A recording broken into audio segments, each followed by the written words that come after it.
எல்லாருக்கும் வணக்கம் ஃப்ரெண்ட்ஸ். நம்ம என்ன பார்க்க போகிறோம்னா, what is the value of p plus q by p minus q if p by q equal to 7. p by q வந்து 7 கொடுத்துட்டாங்க. ஸோ நம்ம இதோட வேல்யூ கண்டுபிடிக்கணும். இது வந்து சிம்பிள் சம் தான். p plus q by p minus q இல்லையா?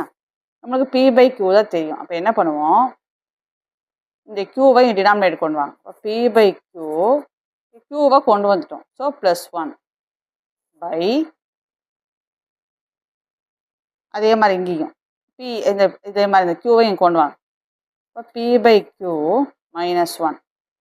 நம்ம கேட்கலாம், அது எப்படி நம்ம இந்த க்யூவை வந்து இங்கே கொண்டு வந்துடலாம், அப்படி அது எப்படி கரெக்ட் ஆகும் அப்படின்னு கேட்கலாம். அது ஆக்சுவலாக நம்ம என்ன மெத்தட்னா, P plus Q by P. புரியுதுக்காக சொல்கிறேன், நீ வரப்போகிற எல்லா சம்லையும் இப்படி தான் கொண்டு வர போகிறோம்.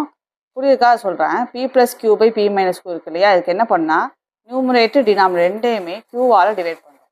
அப்போ என்னாகும், p by q plus 1 by p by q minus 1. அவ்வளோதான்.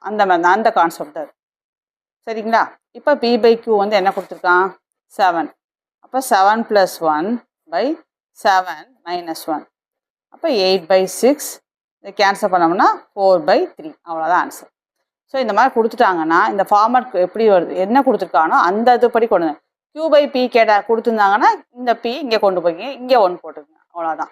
ஸோ என்ன கேட்டிருக்கானோ அந்த ஃப்ராக்ஷன் வர மாதிரி பார்த்துட்டு,